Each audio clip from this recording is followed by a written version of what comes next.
Project 2025, 900-page mandate for leadership, live with Adriane Mayes, part 8. It is so important for Project 2025 for you to understand this playbook, the captain of the Detroit ChatGPT revolution, bringing to you live, reading live, the 2025 mandate for leadership, the conservative promise. Why this video is important, this is the 8th part of however many until we finish the 922-page conservative promise, forward by Kevin Roberts, PhD, and edited by Paul Dans. The importance of actually doing this live is before you jump into, or this random act of kindness, as that's what this is, as when you have random acts of kindness, they can be paid or unpaid. It's honestly providing value to someone or something in regards to something that you can do. So when I actually started this project on Independence Day, God tapped me on my shoulder and was like, Adriane Mayes, yes, you don't understand it, but a lot of people don't. And when I was talking to people about the Random Acts of Kindness campaign that Unica Gaines and Adriane Mayes has going on with CCC Because We Care Foundation, what we found is reaching out to these different business owners, we want to provide insight and questions and answering questions. But even when you're wanting to talk about the Project 2025 and talk about the Donald Trump presidency and what is to be expected by the Project 2025, before you can break down what someone else thinks about it, you have to read it. It's like going into a basketball game. I played basketball, ran track, played volleyball. It was just some, dual athlete, like serial athlete, just like a serial entrepreneur. But when you have all of these different things, you have people coming to give you the different plays. The play number one, the play number two, for example, BBC telling you about the actual article in Project 2025 and how this actual article and what you should and should not think. Before even going through the media, listening to your Fox channel, your news channels, your CNN, and even just social media, TikTok, Facebook, YouTube, and just all LinkedIn, all of the social media. This is called interpretation. And when you have and listen to interpretation, yes, you're going to have, feel some way versus another way. And we are thankful for places like BBC that gives you the cliff notes of what's going on. But the key thing is when you're trying to make a huge decision, like building a billionaire plan with wealth creation and health and wellness and financial education and literally AI marketing education, travel experiences. And when you're trying to build this plan and you have something that is literally called the Project 2025 in your forefront, and you have the upcoming election as well, you want to be able to provide insight. So as president of the CCC Because We Care Foundation, what we have done, Adriane Mayes and Unica Gaines, we're going to have our virtual celebration that's going to be held on September 11th, 2024. Speaking of growing and building community. And when we're building, we want random acts of kindness submitted so that on September 11th, we can recognize everyone and give them a yay for their random acts of kindness and what they're doing in the community.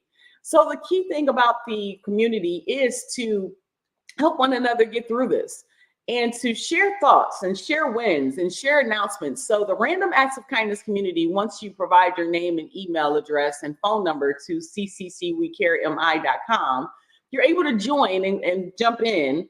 And I want you to leave a random acts of kindness, introduce yourself. But the key thing I would like you to do is name one random acts of kindness that you can actually provide for someone else that would give them knowledge about the Project 2025.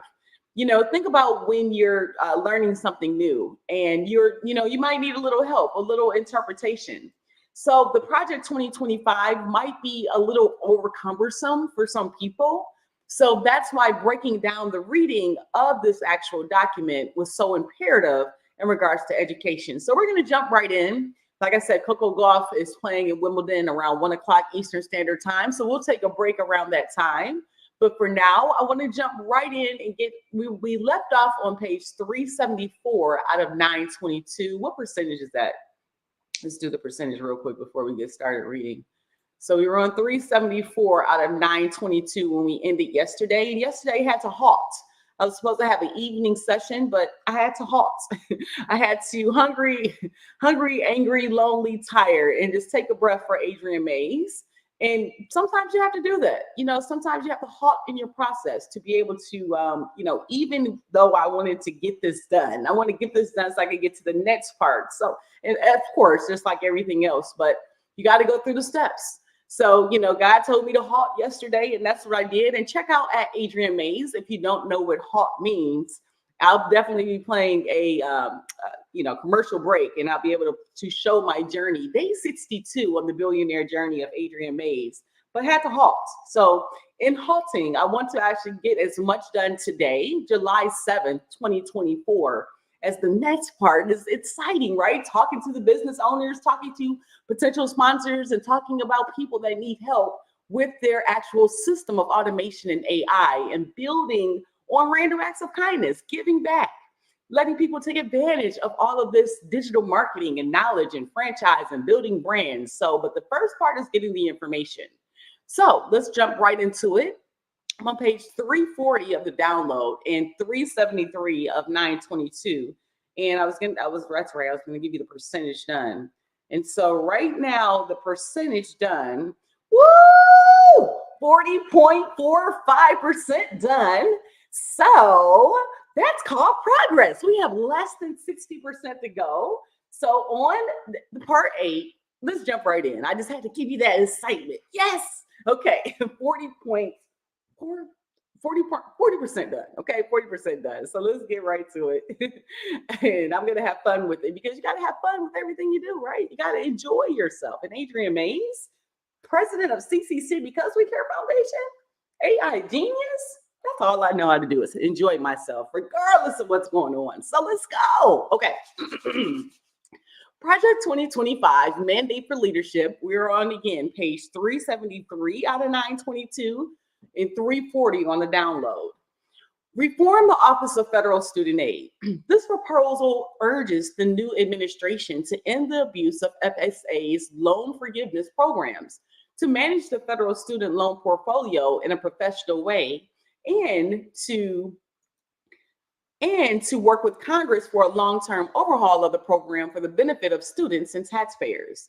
The new administration must end the prior administration's abuse of the agency's payment pause and HEA loan forgiveness programs, including borrower defense to repayment, closed school discharge, and public service loan forgiveness. The new administration should also take immediate steps to commence the rulemaking process to rescind or substantially modify the prior administration's HEA regulations. The federal government does not have the proper incentives to make sound lending decisions, so the new administration should consider returning to a system in which private lenders backed by government guarantees would compete to offer student loans, including subsidized and unsubsidized loans. This would allow for market prices and signals to influence educational borrowing, introducing consumer-driven accountability into higher education. Pell Grants should retain their current voucher-like structure. If Congress is unwilling to reform federal student aid, then the next administration should consider the following reforms: switch to fair value accounting from FCRA accounting, and consolidate all federal loan programs into one new program that, number 1, utilizes income-driven repayment, number 2, includes no interest rate subsidies or loan forgiveness, number 3, includes annual and aggregate limits on borrowing, and number 4, requires skin in the game from colleges to help hold them accountable for loan repayment. The Biden administration has mercilessly pillaged the student loan portfolio for crass political purposes without regard to the need of current taxpayers or for future students. This must never happen again. As detailed in Section 3, the new administration should work with Congress to spin off federal student aid into a new government corporation with professional governance and management. New policy priorities for 2025 and beyond. New legislation that should be prioritized. For nearly 250 years, Congress has incorporated public and private institutions, including banks, the District of Columbia city government, and other organizations that federal officials deem to be conducting operations in the public interest. Such charters often offer a certain status to organizations, often viewed as a seal of approval, according to one Congressional Research Service report, which can help these organizations in their fundraising and other advocacy efforts. When the nation's largest teacher association, the National Education Association, NEA, cites its federal charter, it lends the NEA a level of significance and suggests an effectiveness that is not supported by evidence. In fact, the NEA and the nation's other large teacher union, the American Federation of Teachers, AFT, use litigation and other efforts to block school choice and advocate for additional taxpayer spending in education. They also lobby to keep schools closed during the pandemic. All of these positions are run contrary to robust research evidence showing positive outcomes for students from education choice policies. There is no conclusive evidence that more taxpayer spending on schools improves student outcomes. And evidence finds that keeping schools closed to in-person learning resulted in negative emotional and academic outcomes for students. Furthermore, the union promotes radical racial and gender ideologies in schools that parents oppose according to nationally representative surveys. Congress should rescind the National Education Association's congressional charter and remove the false impression that federal taxpayers support the political activities of this special interest group. This move would not be unprecedented, as Congress has rescinded the federal charters of other organizations over the past century. The NEA is a demonstrably radical special interest group that overwhelmingly supports left of center policies and policymakers. Members should conduct hearings to determine how much federal taxpayer money the NEA has used for radical causes favoring a single political party. Parental rights in education and safeguarding students. Federal officials should protect educators and students in jurisdictions under federal control from racial discrimination by reinforcing the Civil Rights Act of 1964 and prohibiting compelled speech.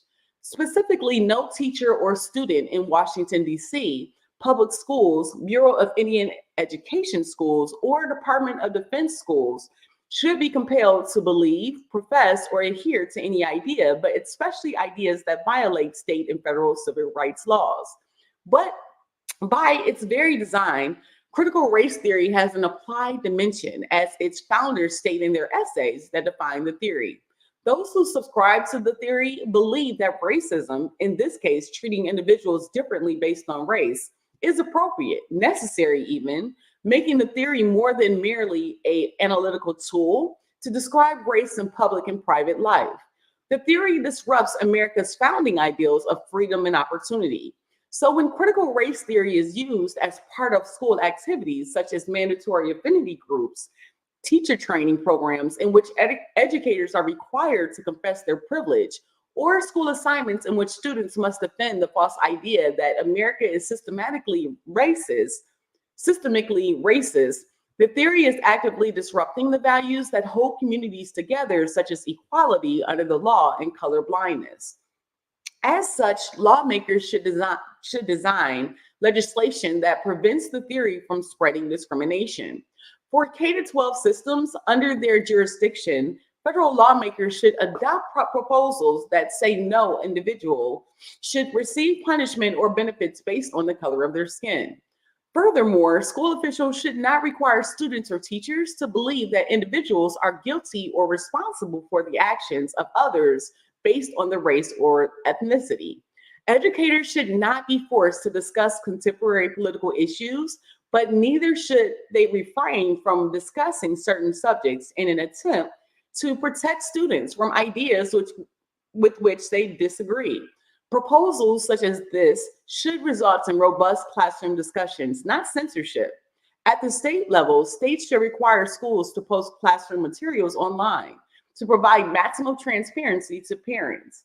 Again, specifically for K-12 systems under federal authority, Congress and the next administration should support existing state and federal civil rights laws and add to such laws as prohibition on compelled speech.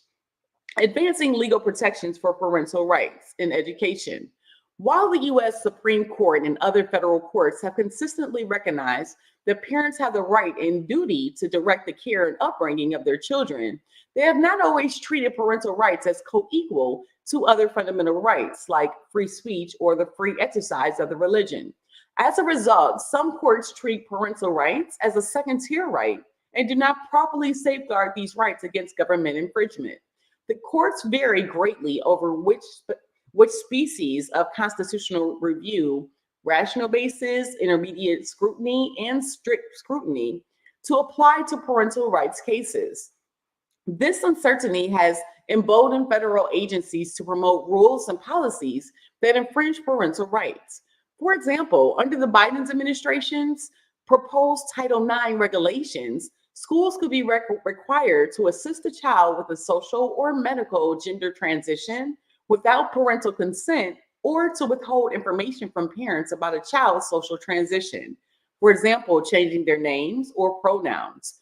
The federal government could demand that schools include curriculum or lessons regarding critical race or gender theory in a way that violates parental rights, especially if it requires minors to disclose information about their religious beliefs or beliefs about race or gender in violation of the Protection of Pupil Rights Amendment, 20 U.S.C. Section 1232H. To remedy the lack of clear and robust protection for parental rights, the next administration should work to pass a federal Parents' Bill of Rights that restores parental rights to a top-tier right. Such legislation would give families a fair hearing in court when the federal government enforces any policy against parents in a way that undermines their right and responsibility to raise, educate, and care for their children. The law will require the government to satisfy strict scrutiny, the highest standard of judicial review, when the government infringes parental rights. Further, ensure that any regulations that could impact parental rights contain similar protections and require federal agencies to demonstrate that their action meets strict scrutiny before a final rule is promulgated. At the same time, Congress should also consider equipping parents with a private right of action. Two federal laws provide certain privacy protections for students attending educational institutions or programs funded by the department. The Family Educational Rights and Privacy Act, FERPA, protects the privacy of student education records and allows parents and students over the age of 18 to inspect and review the students' education records maintained by the school and to request corrections to those records.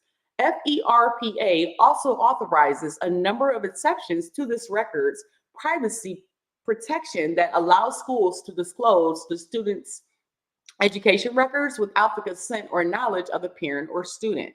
The Protection of Pupil Rights Amendment, PPRA, requires schools to obtain a parental consent before asking questions, including surveys about political affiliations or beliefs, mental or psychological issues, sexual behaviors or attitudes, critical appraisals of family members, illegal or self-incriminating behavior, religious practices or beliefs, privileged relationships, as with doctors and clergy, and family income unless for program eligibility.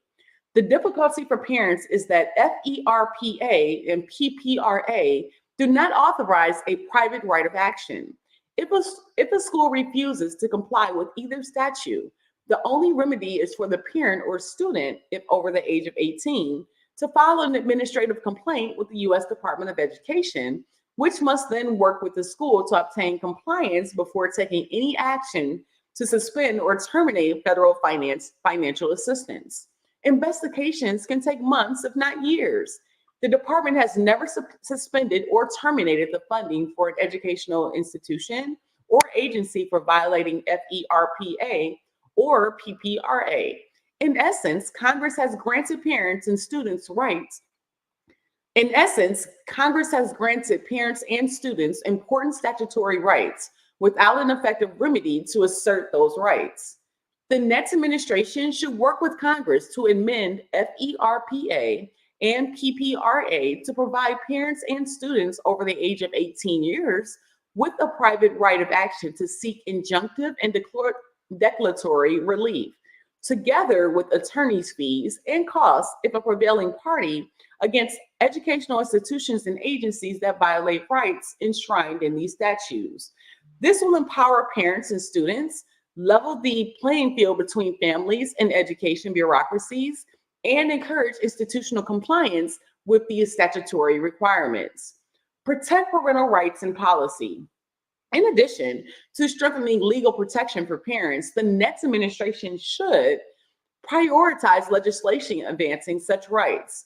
Promising ideas have appeared in bills introduced in the 117th Congress, such as H.R. 8767, the Empowering Parents Act, sponsored by Representative Bob Good, Republican from Virginia, H.R. 6056, the Parents' Bill of Rights Act, sponsored by Representative Julia Letlow, Republican from Louisiana, and HJRES 99, proposing an amendment to the Constitution relating to parental rights, sponsored by Representative Debbie Lesko, Republican from Arizona. These congressional actions should be carefully reviewed to make sure they complement state parents' bills of rights, such as those passed in Georgia in 2022, Florida in 2021, Montana in 2021, Wyoming in 2017, Idaho in 2015, Oklahoma in 2014, Virginia in 2013, and Arizona in 2010. As documented by writers such as Abigail Shrier and others, the American Society of Plastic Surgeons documented a fourfold increase in the number of biological girls seeking gender surgery between 2016 and 2017. Larger increases were found in the UK from 2009 to 2019 and 2017 to 2018. These statistics and others point to a social contagion in which minor children, especially girls, are attempting to make life-altering decisions using puberty blockers and other hormone treatments, and even surgeries to remove or alter vital body parts. Heritage Foundation research finds that providing easier access to such treatments and surgeries without parental involvement does not reduce the suicidality of these young people and may even increase suicide rates. The next administration should take particular note of how radical gender ideology is having a devastating effect on school-age children today, especially young girls. School officials in some states are requiring teachers and other school employees to accept a minor child's decision to assume a different gender while at school without notifying parents. In California, New Jersey, and certain districts in Kansas and elsewhere, educators are prohibited from informing parents about children's confusion over their sex if the children do not want their parents to know. Such policies all allow schools to drive a wedge between parents and children. The next administration should work with Congress to provide an example to state lawmakers by requiring K-12 districts under federal jurisdiction, including Washington, D.C. Public Schools, Bureau of Indian Education Schools, and Department of Defense schools, with legislation stating that no public education employee or contractor shall use a name to address a student other than the name listed on a student's birth certificate without the written permission of a student's parents or guardian. No public education employee or contractor shall use a pronoun in addressing a student that is different from that student's biological sex without the written permission of a student's parents or guardians. No public institution may require an education employee or contractor to use a pronoun that does not match a person's biological sex if contrary to the employee's or contractor's religious or moral convictions. State lawmakers should use this model and adopt similar provisions for public schools within their borders. Federal lawmakers should not allow public school employees to keep secrets about a child from that child's parents. Advanced school choice policies. The DC Opportunity Scholarship Program, a voucher program providing scholarships to children from low-income families living in the nation's capital to attend a private school of choice, is capped at $20 million annually and limited to students at or below 185% of the federal poverty line. The maximum scholarship amount is $9,401 for students in kindergarten through 8th grade and $14,102 for students in grades 9 through 12. The average scholarship amount is around $10,000 or less than half of the current per student funding amount in DC public schools. Congress should expand eligibility to all students regardless of income or background and raise the scholarship amount closer to the funding students receive in DC public schools. Spending per student in 22 was $22,856. All families should be able to take their children's taxpayer-funded education dollars to the education providers of their choosing, whether it be public school or private school. Congress should additionally deregulate the program by removing the requirement of private schools to administer the DC public schools assessment and allowing private schools to control their admissions processes. Provide education choice for populations. Under the jurisdiction of Congress, the federal government oversees 3 school systems that Washington could transform into examples of quality learning environments for every child in those systems. Students attending schools in Washington, D.C., students in active duty military families, including students attending schools operated by the U.S. Department of Defense, and students attending schools on tribal lands, which includes schools under the Bureau of Indian Education. In each of these systems, federal lawmakers should allow every student the option of using an education savings account, so that parents can select different education products and services to meet their child's needs. Nearly 50,000 students attended public schools in District of Columbia in 2021 through 2022 school year. In 2022, 4th grade math students scored 11 points lower than 4th graders in 2019, which means district children lost an entire year of learning over the course of the pandemic. 8th graders also lost an entire year of learning in math. Federal lawmakers should offer district students the opportunity to use education savings accounts. A portion of a child's federal education spending should be deposited in a private spending account that parents can use to pay for personal tutors, education therapists, books, and curricular materials, private school tuition, transportation, and more. Accounts modeled after the accounts in Arizona, Florida, West Virginia, and 7 other states. Members of Congress should design the same account system for students in active duty military families, including students attending schools that receive funding under the National Defense Authorization Act, NDAA. Heritage Foundation research found that if even 10% of the students eligible for accounts under such a proposal transferred from an assigned school to an education savings account, the change for the sending district will be 0.1% of that school district's K through 12 budget. Even in heavily impacted districts with a large number of students receiving impact aid, the budgetary effect would be less than 2%. Yet these children would then have the chance to receive a customized education that meets their unique needs. As with state ESA programs, families who are homeschooling are distinct in statute from families who use an ESA to customize an education at home. Furthermore, research from the Claremont Institute used documents provided by a whistleblower demonstrating how educators at Department of Defense schools around the world are using radical gender theory and critical race theory in their lessons.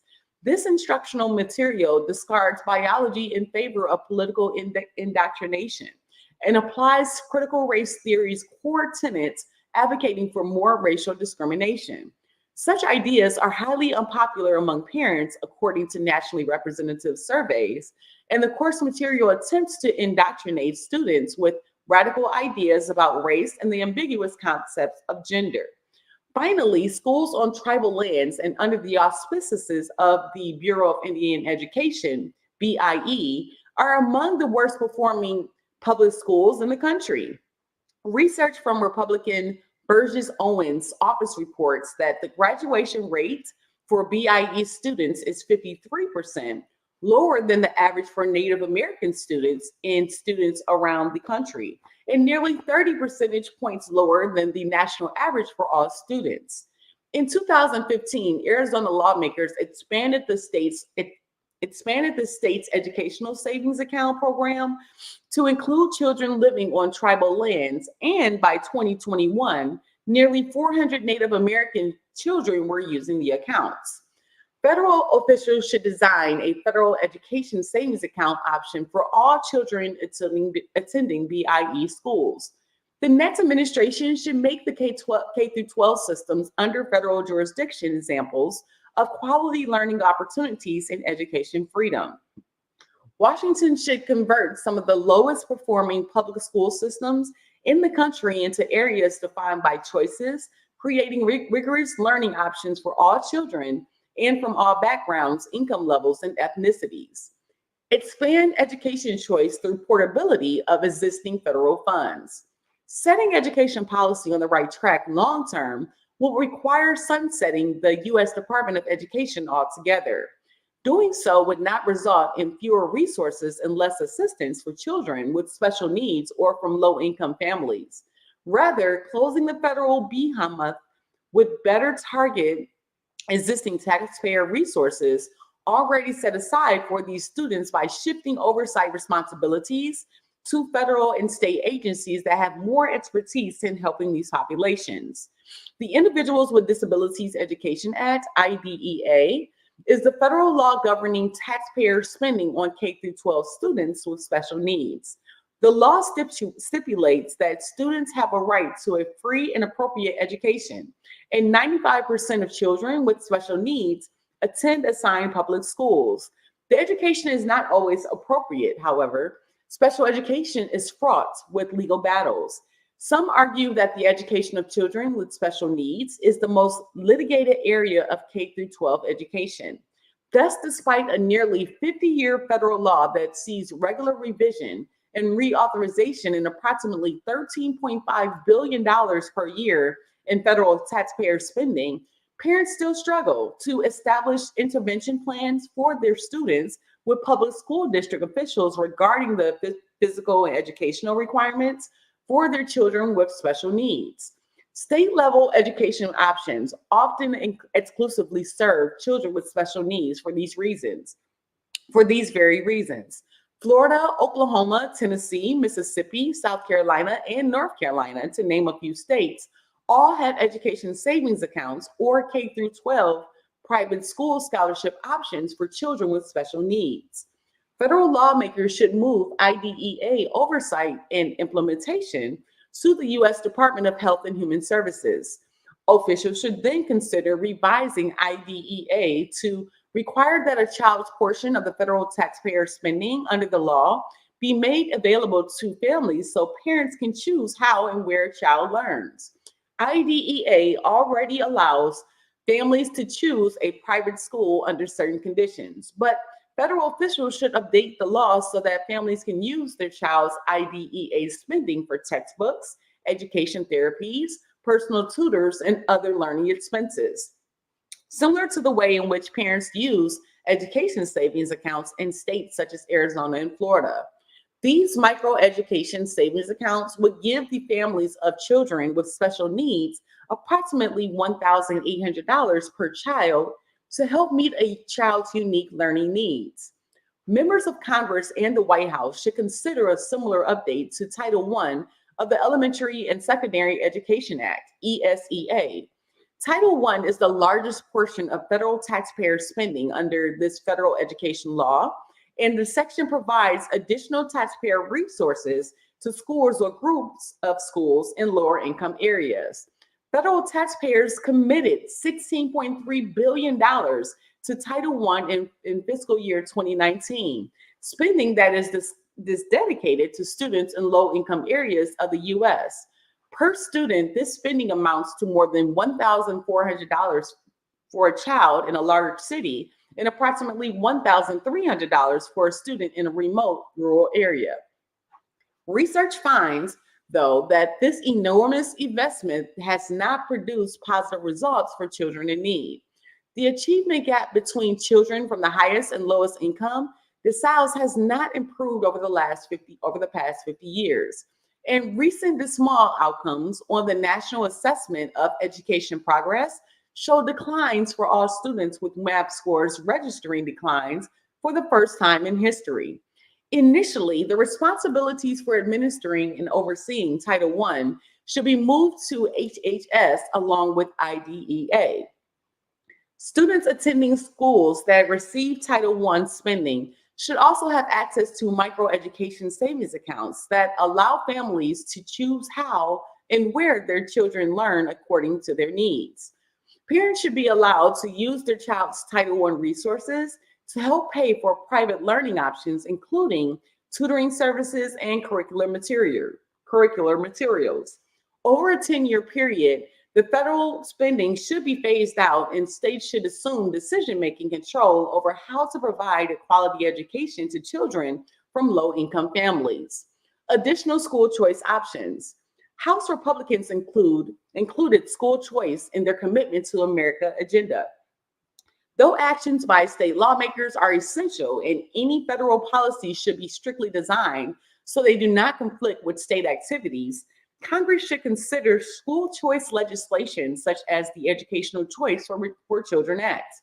This bill would create a federal scholarship tax credit that would incentivize donors to contribute to nonprofit scholarship granting organizations, SGOs.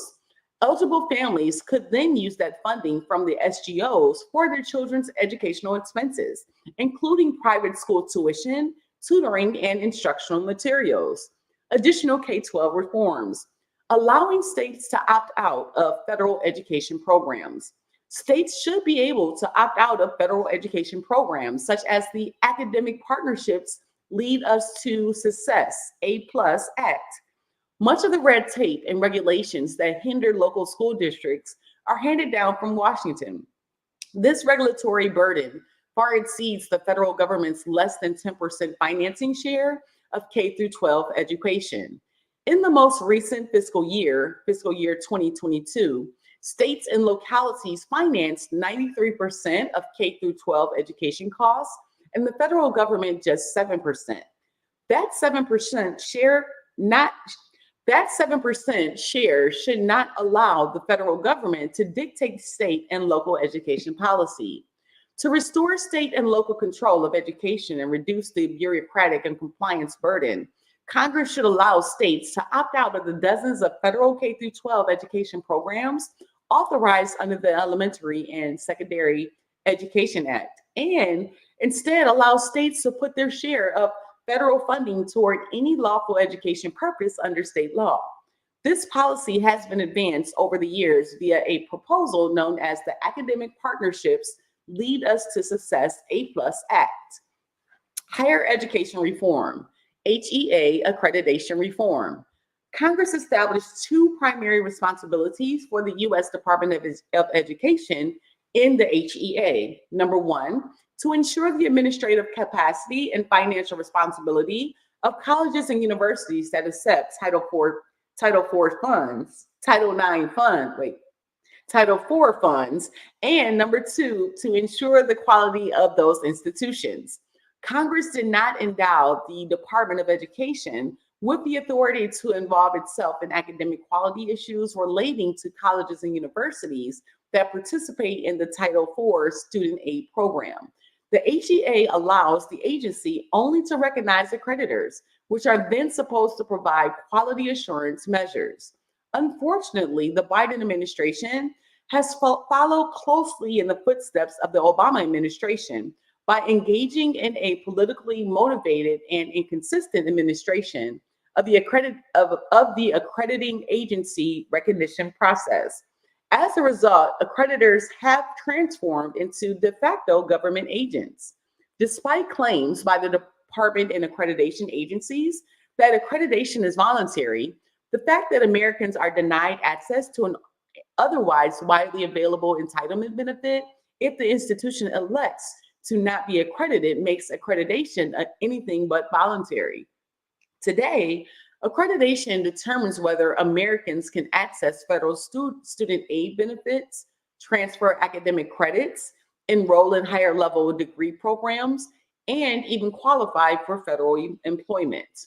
Unnecessarily focused on schools in a specific geographic region, institutional accreditation reviews have also become widely expensive audits by academic peers that stifle innovation and discourage new institutions by academic peers that stifle innovation and discourage new institutions of higher education. Sorry about that. Of particular concern are efforts by many accreditation agencies to leverage their Title IV student loans and grants gatekeeper roles to force institutions to adopt policies that have nothing to do with academic quality assurance and student outcomes. One egregious example of this is the extent to which accreditors have forced colleges and universities, many of them faith-based institutions, to adopt diversity, equity, and inclusion policies that conflict with federal civil rights laws, state laws, and the institutional mission and culture of the schools. Perhaps more distressingly, accreditors, while professing support for academic freedom and campus free speech, have presided over a precipitous decline in both over the past decade. Despite maintaining criteria that demand such policies, accreditors have done nothing to dampen the illiberal chill that swept across American campuses over the past decade. The current system is not working. A radical overhaul of the HEA's accreditation and requirements is thus in order. The next administration should work with Congress to amend the HEA and should consider the following reforms. Number one, prohibit accreditation agencies from leveraging their Title IV gatekeeper role to mandate that educational institutions adopt diversity, equity, and inclusion policies.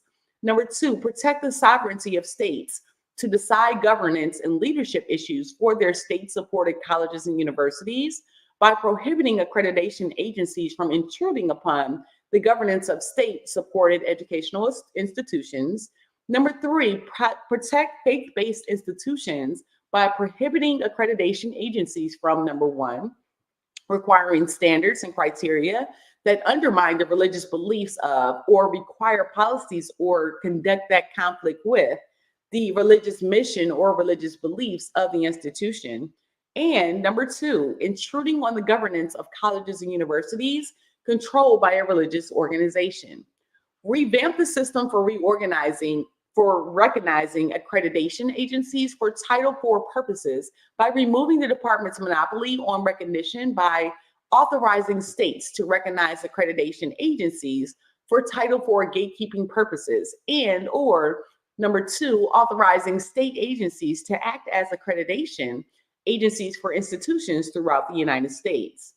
The next administration and Congress might also consider amending the HEA to remove accreditors from the program triad entirely to allow accreditation to return to its original role of voluntary quality assurance. This will permit accreditors to put some teeth back into their standards without creating high stakes disasters, such as institutional loss of Title IV's access through paperwork, submission errors, a state exercising its constitutional authority to administer its public colleges and universities, or an institution freely exercising the religious beliefs of its founders. With this option, neither the department nor the states would oversee or recognize accrediting agencies. The department's role would be limited to evaluating the institution's compliance with federal accounting requirements pursuant to evaluations conducted by appropriately credentializing auditors who have no conflicts of interest in performing the review paid for by the federal agency charged with overseeing compliance, not the institutions being reviewed. HEA student loans. Beyond immediate policy moves and rulemaking to end the current administration's abuse of the department's payment pause and HEA loan forgiveness programs, the department should work with Congress to overhaul the federal student loan program for the benefit of taxpayers and students. The federal government does not have the proper incentives to make sound lending decisions.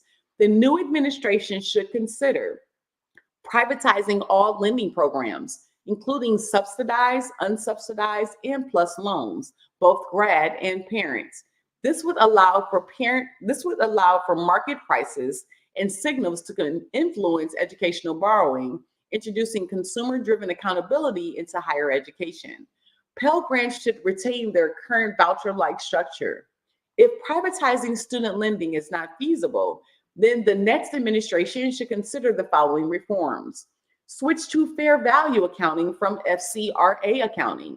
Consolidate all federal loan programs into one new program that A, utilizes income-driven repayment, B, includes no interest rate subsidies or loan forgiveness, C, includes annual and aggregated limits on borrowing, and D, includes skin in the game to hold colleges accountable. Eliminate Grad Plus loans for graduate students and Parent Plus loans for parents of undergraduates. Graduate students are already eligible for unsubsidized Stafford student loans. Grad Plus loans are redundant. They also lack some of the safeguards of Stafford loans, such as annual and aggregate borrowing limits. Parent Plus loans are also redundant because there are many privately provided alternatives available. The Public Service Loan Forgiveness Program, which prioritizes government and public sector work over private sector employment, should be terminated. Whatever Congress chooses to do with the future loans, there is still the question of the government's responsible stewardship of the existing student loan portfolio, a substantial taxpayer asset. The current administration has recklessly engaged in the policy fetish of forgiving and canceling student loans with abandon. The next administration should work with Congress to amend the HEA to ensure that no administration engages in this kind of abuse in the future. Specifically, the new administration should urge the Congress to amend the HEA to abrogate or substantially reduce the power of the Secretary to cancel, compromise, discharge, or forgive the principal balances of Title IV student loans, as well as to modify in any material way the repayment amounts or terms of Title IV student loans.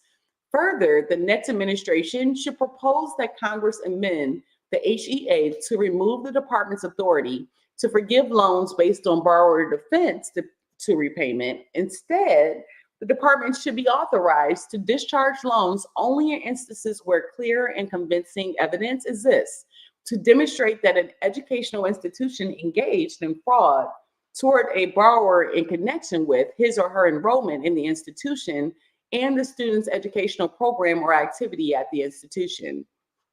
Cap indirect costs at university. Currently, the federal government pays a portion of the overhead expenses associated with university-based research. Known as indirect costs, these reimbursements cross-subsidize leftist agendas and the research of billion-dollar organizations such as Google and the Ford Foundation. Universities also use this influx of cash to pay for diversity, equity, and inclusion efforts, DEI. To correct course, Congress should cap the indirect cost rate paid to universities so that it does not exceed the lowest rate a university accepts from a private organization to fund research efforts. This market-based reform would help reduce federal taxpayer subsidization of leftist agendas. New regulations. Attacking the accreditation cartel. For a college to participate in federal financial aid programs, it must be accredited, but accreditors have been abusing their quasi-regulatory power to impose non-educational requirements and ideological preferences on colleges. The Secretary of Education should refuse to recognize all accreditors that abuse their power. New accreditors should also be encouraged to start up. Confronting the Chinese Communist Party's influence on higher education. Nearly $100 billion in gifts and grants from China-based sources between 2013 and 2020. Much of this money derives from the Chinese Communist Party and its proxies. The next administration must reverse the Biden administration's refusal to enforce Section 117 of the HEA, which directs colleges and universities to report gifts from and contracts with sources outside the U.S. worth $250,000 or more. Investigate post-secondary institutions that fail to honor their Section 117 obligations and make appropriate referrals to DOJ.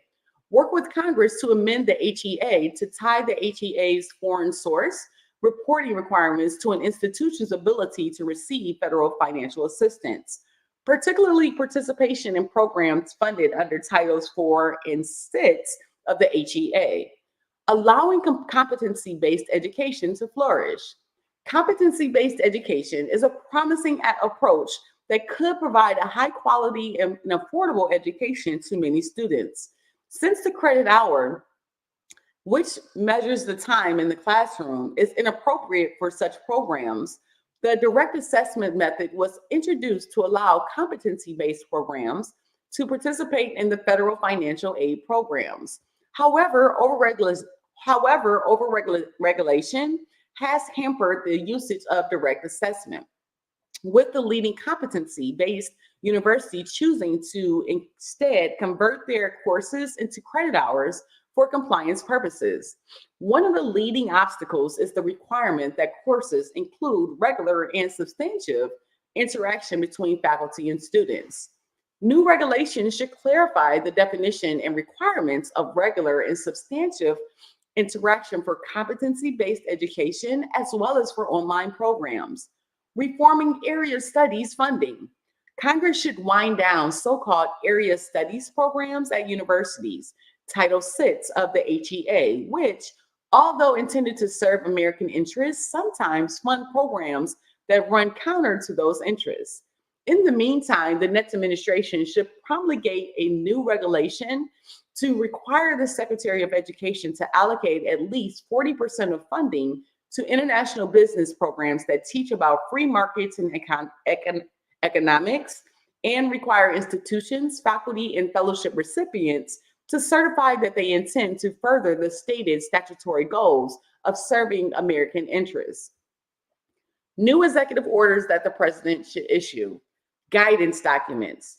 The president should immediately reinstate and reissue Executive Order 13891, promoting the rule of law through improved agency guidance documents. 84 Federal Reg 55235, October 9, 2019, and Executive Order 13892, promoting the rule of law through transparency and fairness in civil administrative enforcement and adjudication, October 15, 2019. These executive orders required all federal agencies to treat guidance documents as non-binding in law and practice, and also forbade federal agencies from imposing new standards of conduct on persons outside the executive branch through guidance documents. They required all federal agencies to apply regulations and statutes instead of guidance documents in any enforcement action.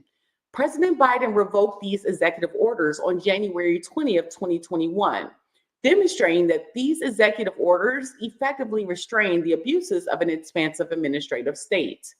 Require APA notice and comment. The president should issue an executive order requiring the Office for Civil Rights Case Processing Manual to go through APA, Administrative Procedures Act, notice and comments. Protect the First Amendment. The president should issue an executive order requiring grant applications, SF 424 series, to contain assurances that the applicant will uphold the First Amendment in funded programs and work. Minimize bachelor's degree requirements. The president should issue an executive order stating that a college degree shall not be required for any federal job unless the requirements of the job specifically demand it. Eliminate the list of shame. Educational institutions can claim a religious exemption with the Office for Civil Rights at the Department of Education from the strictures of Title IX. In 2016, the Obama administration published on the Department of Education's website a list of colleges that had applied for the exemption. This list of shame of faith-based colleges, as it came to be known, has since been archived on EB's website, still publicly available. The president should issue an executive order removing the archived list and preventing such a list from being published in the future. New agency policies that don't require new legislation or regulations to enact. We're on page 356 of the download, 391 out of 922 of the PDF.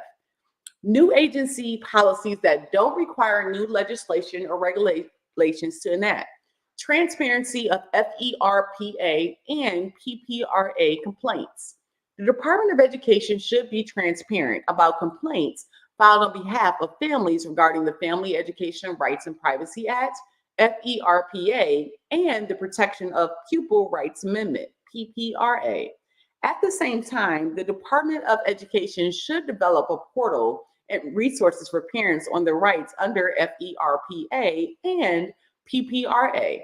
This portal should also contain an explanation of the Health Insurance Portability and Accountability Act, HIPAA, and public school procedures to demonstrate that the law does not deprive parents of their right to access any school health records.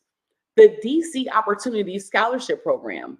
In 2011, Congress added new requirements to the DC Opportunity Scholarship Program, stating that participating private schools must submit to site visits by the program administrator, inform prospective students about the school's accreditation status, mandate that teachers of core subjects have bachelor degrees, and require participating students to take some form of nationally normed reference test. Notably, the 2011 reauthorization also required for the first time that participating private schools be accredited or be on a path to accreditation. The 2017 reauthorization went further, requiring that each participating school supply a certificate of accreditation to the administering entity upon program entry, demonstrating that the school is fully accredited before being allowed to participate. The list of approved accreditors is entirely too small to serve the mission of the diverse schools in the nation's capital. Although the accreditation regulations should be removed entirely by Congress, in the meantime, the next president should issue an executive order expanding the list of allowable accreditors. Transparency around program performance and DEI influence. The next president should issue a series of executive orders requiring an accounting of how federal programs grants spread DEI, CRT, gender ideology, a review of outcomes for Gear Up in the 21st Century Grants Program, the reissuing of the report on school safety from 2018 with updated information, the release of a report to Congress on how to consolidate the department and trim non-essential employees, a report on the negative influence of action civics on students' understanding of history and civics and their disposition toward the United States, an update of the Coleman Report to show the impact of family structure on student achievement, a full accounting of CARES Act education expenditures, and a report on how many dollars make their way to the classroom in every federal education grant and program. Pursue antitrust against accreditors.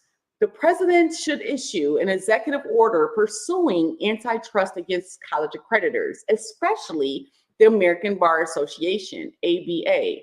New policy regulations that require coordination with other agencies and/or the White House. The department must coordinate any rulemaking with the White House, the Office of Management and Budget, OMB, DOJ, and other agencies that share responsibility with the department in the administration or enforcement of statute, such as Title VI and Title IX. Moreover, regarding regulations arising under civil rights laws administered by the department, Executive Order 12550 requires the Attorney General to approve final regulations. The Assistant Attorney General for Civil Rights must approve notices of proposed rulemaking. Organizational issues. Historical budget information. Congressional appropriations for the U.S. Department of Education have risen from $14 billion in 1980 to $95.5 billion in 2021, an astounding increase, especially in light of lack of improvements in student outcomes. Recommend budget cuts, shifts, and augmentations, if any. Transferring most of the programs at the U.S. Department of Education to other agencies and eliminating duplicative and ineffective programs would yield significant taxpayer taxpayer dollars. So on page 360, we have chart 4, U.S. Department of Education, total appropriations in billions of dollars. It shows in 1980, it was $14 billion. And in 2021, that number rose to $95.5 billion. So that significant taxpayer savings. The proposal would immediately save more than $17 billion annually in various programs. Savings over a decade will be far more robust as the revenue responsibility for many formula grant programs will be returned to the states. Some highlights include eliminate competitive grant programs and reduce spending on formula grant programs.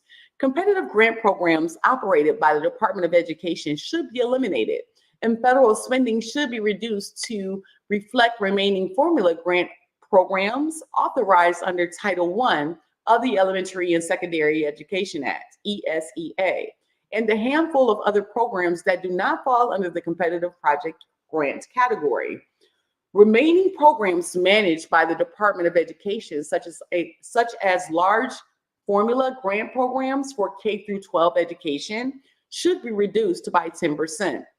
This would cut approximately 29 programs, most of which are discretionary spending. In total, this would generate approximately $8.8 billion in savings. Eliminate the PLUS loan program. As mentioned above, the PLUS loan program, which provides graduate student loans and loans to parents of undergraduate students, should be eliminated. This would generate an estimated $2.3 billion in savings. In time-based and occupation-based student loan forgiveness. A low estimate suggests ending current student loan forgiveness schemes would save taxpayers $307 billion. Eliminate Gear Up. It is not the responsibility of the federal government to provide taxpayer dollars to create a pipeline from high school to college.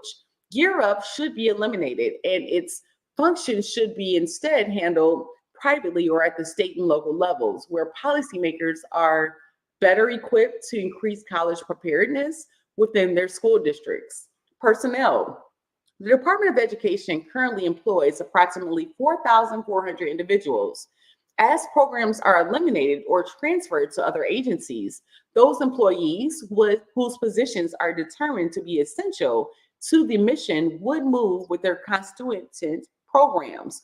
Current salaries and expenses at ED total $2.2 billion annually. Authors note the preparation of this chapter was a collective enterprise of individuals involved in the 2025 Presidential Transition Project. All contributors to this chapter are listed at the front of this volume, but Jonathan Butcher, Bob Eitel, Jim Blue, Diane Ollier-Jones, Aaron Valdez, Andrew Gillian, and Matt Eden deserve special mention. The author alone assumes responsibility for the content of this chapter, and no views expressed herein should be attributed to any other individual. And so now we're at the end notes, making progress, and we are on chapter 12, Department of Energy and Related Commissions by Bernard L. McNamee. And we're on page 396 out of 922 for the PDF. And for the download, we're on page 363. And the percentage done, just for fun, 42.95%. Okay. Chapter 12, Department of Energy and Related Commissions, Bernard L. McNamee. American energy and science dominance. The next conservative administration should prioritize energy and science dominance to ensure that Americans have abundant, affordable, and reliable energy, create good-paying jobs, support domestic manufacturing and technology leadership, and strengthen national security. Achieving these goals will require bold policy action and reforms that involve the U.S. Department of Energy, the Federal Energy Regulatory Commission, and the Nuclear Regulatory Commission, NRC. American energy dominance. Access to affordable, reliable, and abundant energy is vital to America's economy, national security, and quality of life. Yet ideologically, driven government policies have thrust the United States into a new energy crisis just a few short years after America's energy renaissance, which began in the first decade of the 2000s, transformed the United States from a net energy importer, oil and natural gas, to energy independence and then energy dominance.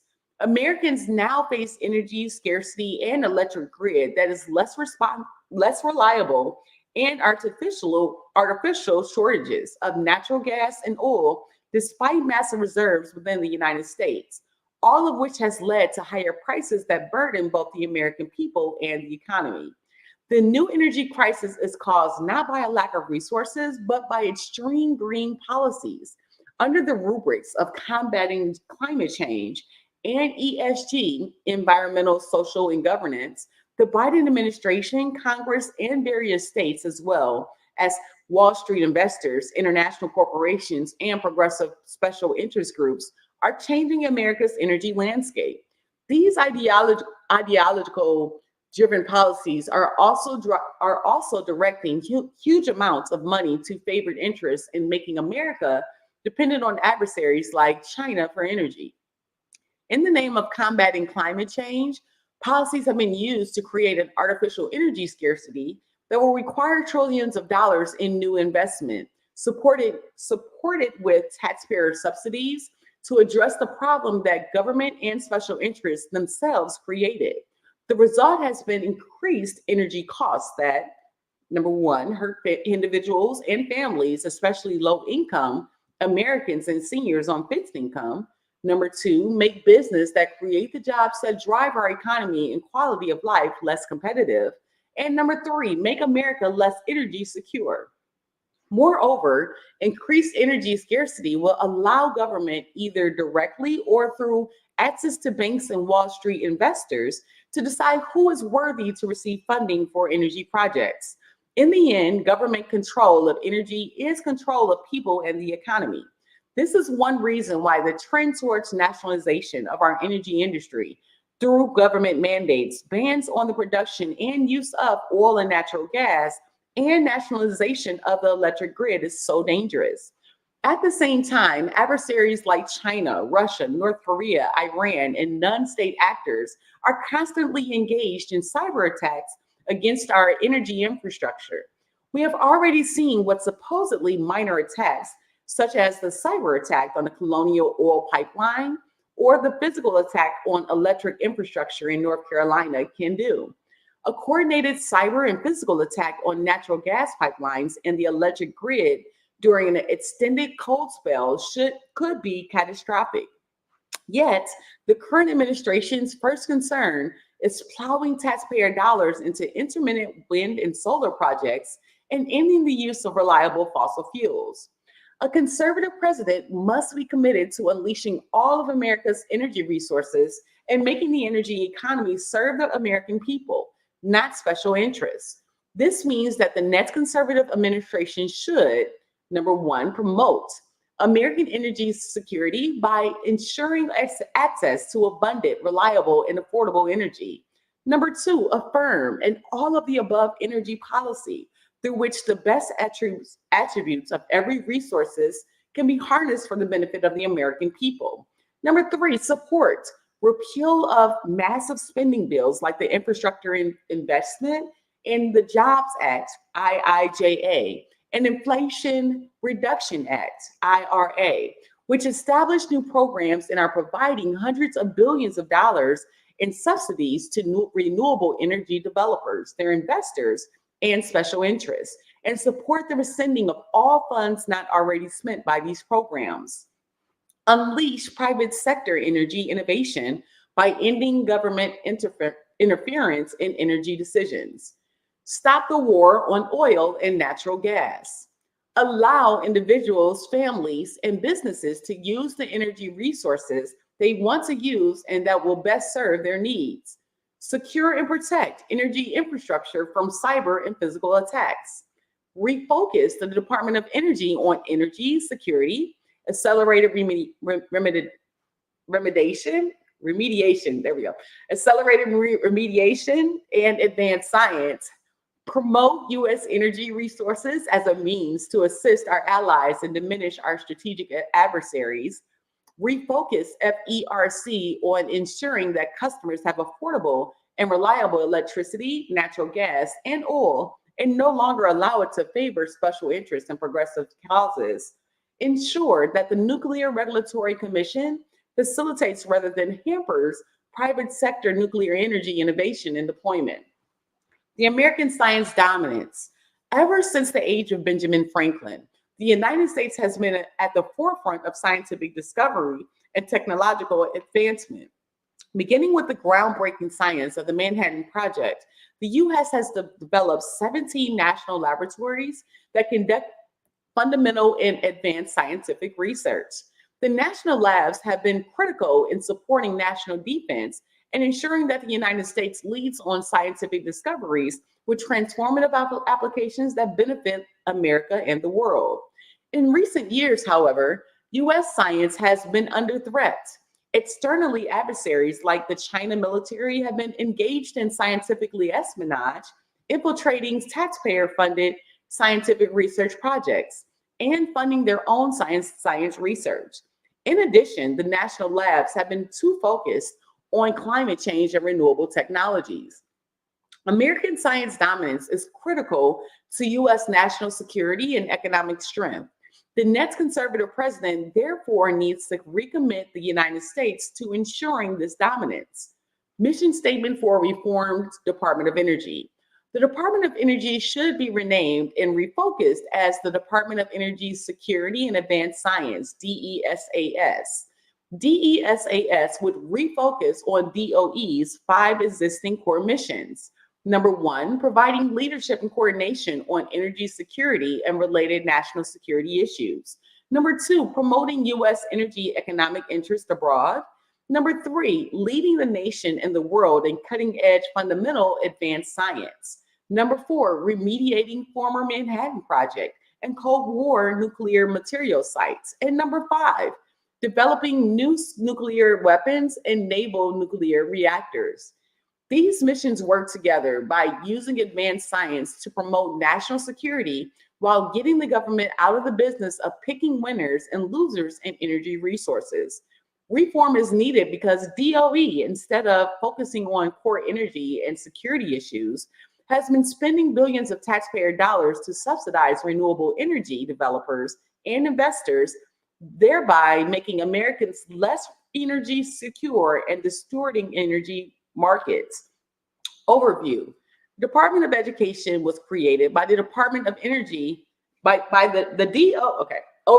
DOE was created by the Department of Energy Organization Act of 1977 in response to the 1970s oil crisis, consolidating various energy programs that previously had operated without coordination throughout the federal government in a single department.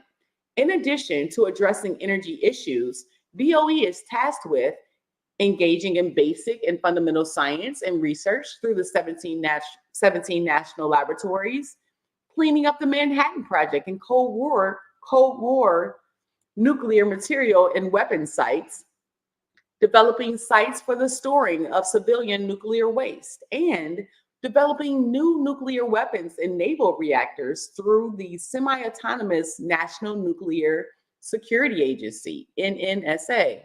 Beyond these core responsibilities, DOE currently administers billions of dollars that support research and commercialization of energy technology, provides loans to the private sector for energy infrastructure and technology commercialization, and issues energy efficiency standards for appliances.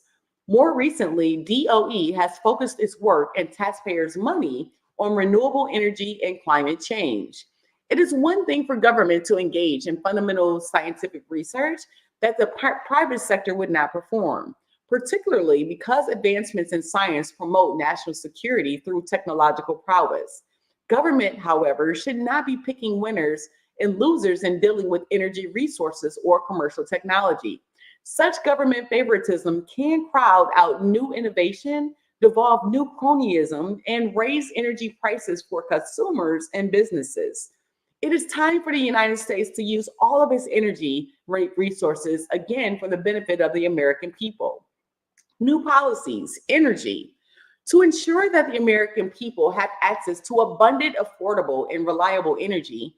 DESAS, DESAS's energy role should be focused on working with the energy industry and networks to ensure energy infrastructure security through science and coordination with the private sector, assessing international energy issues that constitute threats to U.S. national security, promoting U.S. energy resources as a means to assist our allies, diminish our strategic adversaries, and ensure the existence of markets that will support domestic energy production, pursuing early and advanced science, including material science that is related to energy and national security, developing the leadership necessary for the disposal of commercial and government spent nuclear fuel.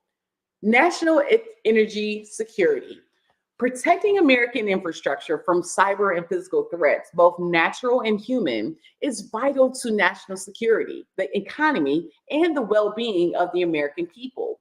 Protecting and advancing these national security interests is a proper role for the federal government.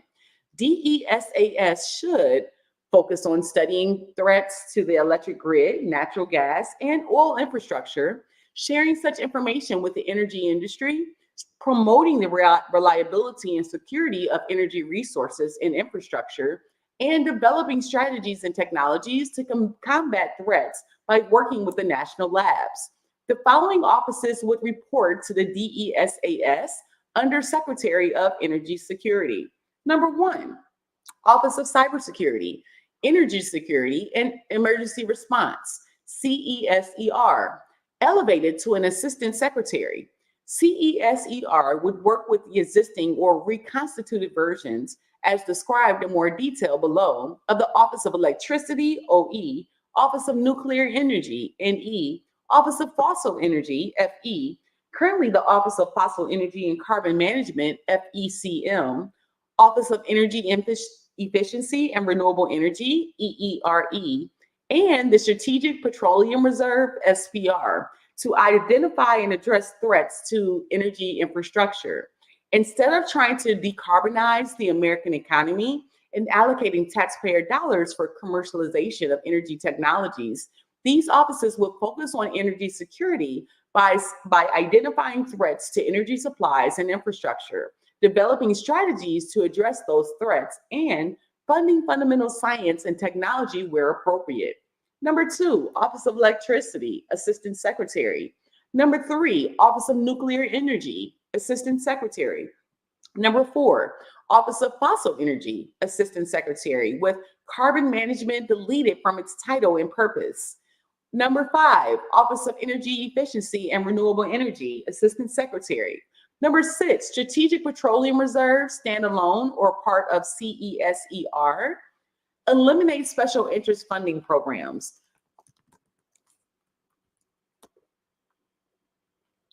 Just taking a quick pause as Coco Gauff comes on at 1:10.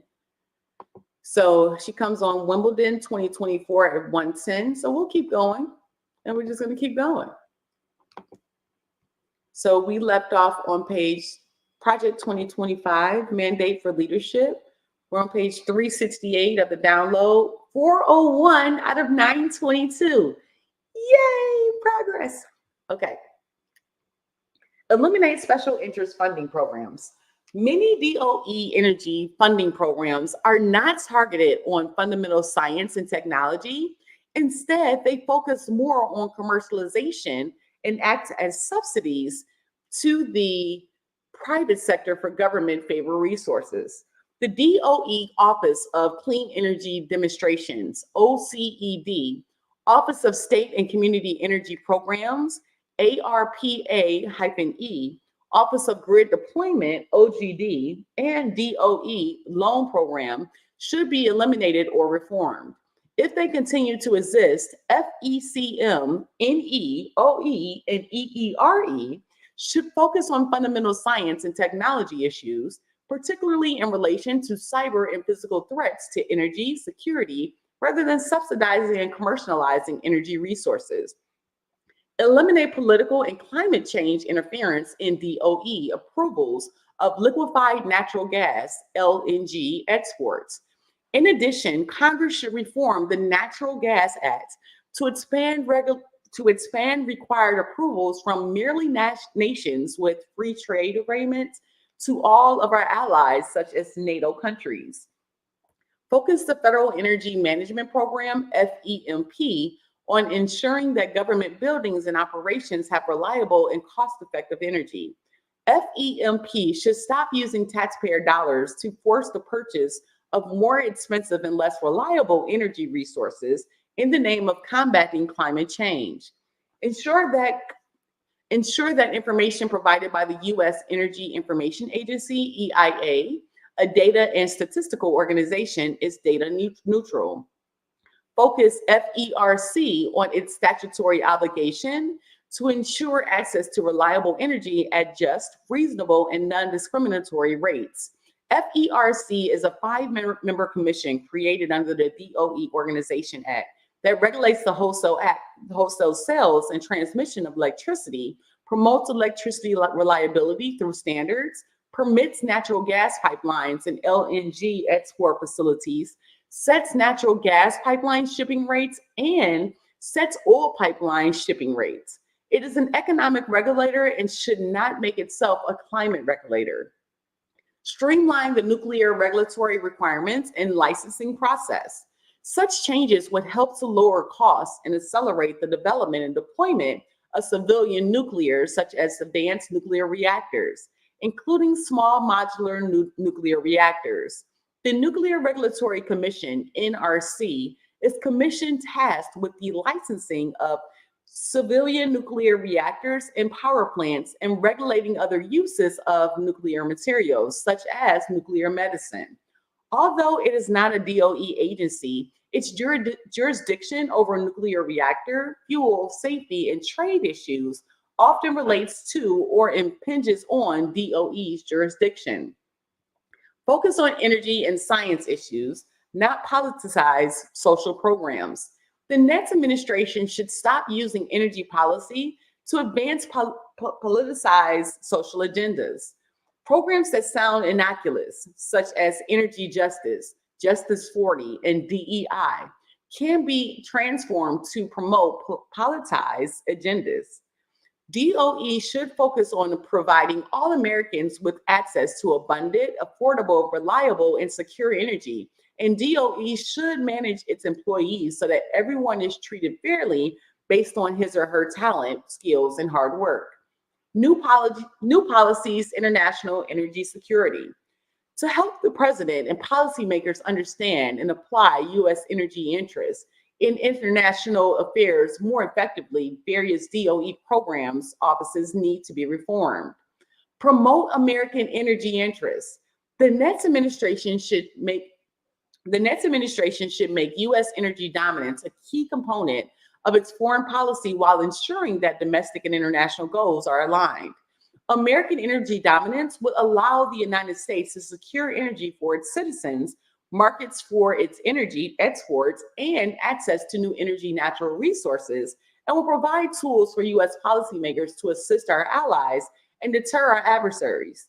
DESAS should analyze U.S. international energy security interests and develop a national energy security strategy, NESS. This strategy would take account of the energy landscape across the globe to inform the president in his foreign policy and defense roles, but it should not be a tool for U.S. industrial policy, although it might highlight how current domestic industrial and climate policies threaten U.S. energy and national security. Strengthen the role of the new Department of Energy, Security, and Advanced Science. There are frequent turf battles on energy issues between the Department of State and the DOE. Although the State Department clearly has the policymaking authority under the DOE Organization Act, it tends to ignore the expertise and perspectives that the DOE provides. The existing Assistant Secretary for International Affairs should provide the principal support for the DOE Secretary and Deputy Secretary on National Security Council, NSC, activities, and should interface with colleagues at the Department of Defense, State, Treasury, and Commerce, as well as the intelligence community, IC. New policies, advanced science. To ensure that America continues to lead the world in fundamental science, the national labs should be refocused and national science policy should be reviewed and coordinated. Refocus the national labs on fundamental and advanced science. DOE currently oversees 17 national laboratories. The 3 national labs run by DOE's NNSA should continue to focus on national security issues. The remaining 14 science and energy labs should focus on basic research projects. Demonstration and deployment of technology should be left to the private sector. This goal can be achieved by realigning the labs to eliminate duplication and mission creep and to maximize potential. Conduct a whole of government assessment and consolidation of science. Before the start of a new administration, there should be a review of all the federal science agencies. This should include a review of the ill-advised attempt to expand the National Sciences Foundation's mission from supporting university research to supporting an all-encompassing technology transition. Specific to DOE, there should be a review to measure, prioritize, and consolidate DOE programs based on a range of beneficial factors, including degree of relationship to national security, furtherance of energy security, cyber, but also international aspects, and importance to scientific discovery/advancement. New policies, remediation of nuclear weapons, development programs, and civilian nuclear waste. Cleaning up the radioactive waste produced in support of the Manhattan Project and the Cold War at America's nuclear development sites is a massive and complicated process led by DOE's Office of Environmental Management. Projected liabilities and costs to be borne by America's taxpayers, according to DOE's fiscal year 2023 budget request, total $887,205 billion. In addition, the federal government is required by law to dispose of nuclear waste produced by the private sector, including spent fuel rods from nuclear power plants. The new DESAS should continue DOE's remediation of radioactive waste created by the nuclear weapons projects from the Manhattan Project and Cold War. Strong leadership focused on accelerating the cleanup, coupled with technical and administrative innovation, will be needed to reduce the federal government's third largest liability. Develop a new approach that increases the level of private sector responsibility for the disposal of nuclear waste. Disposing of civilian nuclear waste is an important national issue that requires strong scientific study. According to an independent audit conducted by the public accounting firm of KPMG, the Nuclear Waste Fund holds $46 billion in payments by utilities and their ratepayers, plus interest for a permanent waste disposal site for spent nuclear fuel and other nuclear waste. The licensing process for Yucca Mountain as a permanent repository for spent nuclear fuel is on hold. Without storage sites, spent nuclear fuel remains temporarily stored at nuclear plants. In addition to permanent storage, low-level nuclear waste facilities are needed. New policies, NNSA. The U.S. nuclear arsenal needs to be updated and reinvigorated if we are to be able to deal effectively with threats from China, Russia, and other adversaries.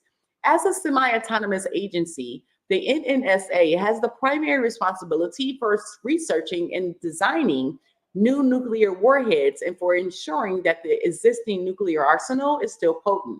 These efforts require significant funding and scientific know-how. In addition, NNSA develops and designs nuclear propulsion reactors for the U.S. Navy. NNSA also plays a role in preventing nuclear proliferation. With strong leadership by the Secretary of DESAS, the next administration should fund the design, development, and deployment of new nuclear warheads, including the production of plutonium pits in quantity. Expand the U.S. Navy and develop new nuclear naval reactors to ensure that the Navy has the nuclear propulsion it needs to secure America's strategic interests. In ineffective and counterproductive non-proliferation activities like those involving Iran and the United Nations. Budget. DOE's total fiscal year 2023 budget request, which does not include IIJA, IRA, and CHIPS and Science Act funding, was for 48, no, I'm just gonna say this, 48,183,451, 48,183,451,000. Did I do that right? Nope. 48,480. Nope. I want to make sure. 48,183,451,000. Ha. Many DOE activities are required by various authorization and appropriations bills. To implement many of the policies contained in these proposals, several laws will need to be amended, including the Department of Energy Organization Act, IIJA, IRA, and possibly portions of the CHIPS, creating healthy incentives to produce semiconductors, and Science Act. Ending taxpayer subsidies will promote an all-of-the-above energy policy, lead to more energy resources, reduce costs, and save taxpayers billions of dollars. Office of Cybersecurity, Energy Security, and Emergency Response, CESER. Mission overview. CESER's mission is to enhance the security and resilience of U.S. critical energy infrastructure to all hazards, to mitigate the impacts of disruptive events and risks to the sector overall through preparedness and innovation, and to respond to and facilitate recovery from energy disruptions in collaboration with other federal agencies, the private sector, and state, local, tribal, and territory governments. Needed reforms. The threats to U.S. energy infrastructure are real and persistent, and CESER's role working to support national security by working with the private sector to ensure energy security is a proper one for government. Though CESER is properly focused on the threat to the grid from inverter-based resources like wind and solar, it needs to focus on the entire energy system, including the interdependence between natural gas and electric generation and cybersecurity. A good first step would be to reinstate an iteration of the Trump administration's Executive Order 13920, securing the United States bulk power system.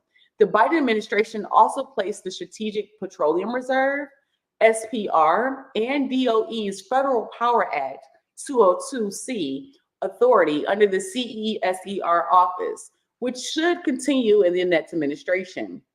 New policies. CESER should be refocused to prioritize the cybersecurity, physical security, and resilience of critical infrastructure. Through research and development, technical assistance to states and industries, and emergency exercises, CESER can make a difference in our energy security posture. Budget. CESER received $177 million for fiscal year 2022 under the Energy and Water Development and Related Agencies Appropriations Bill 2022 and $550 million through the Infrastructure Investment and Jobs Act. The fiscal year 2023 budget request is for $202 million. In addition, the White House has sent a letter to Congress requesting additional appropriations of $500 million to modernize the SPR. Office of Electricity, OE.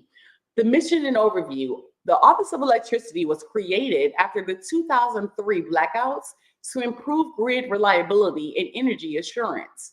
OE works to defend and promote the reliability and resiliency of the electric grid through power grid modeling and analytics, cyber resilience programs, and coordination with private sector electricity providers. It also works to identify defense critical electric infrastructure. Needed reforms. Focus more intently on grid reliability. There are significant cyber, physical, and reliability threats to the electric grid, and it is important that a government agency with access to national security information develops data and plans to address threats to the grid and assist the private sector in securing it. Although OE does not stand out as a problematic office, additional focus and priority could be given to its original mission of working on grid reliability and resilience. OE could be combined with CESER as well as what is left of the Grid Development Deployment Office if it's eliminated. Eliminate, eliminate applied programs. OE administers grant programs for things like energy storage and the testing of grid enhancing technologies, GETs. These programs should be eliminated.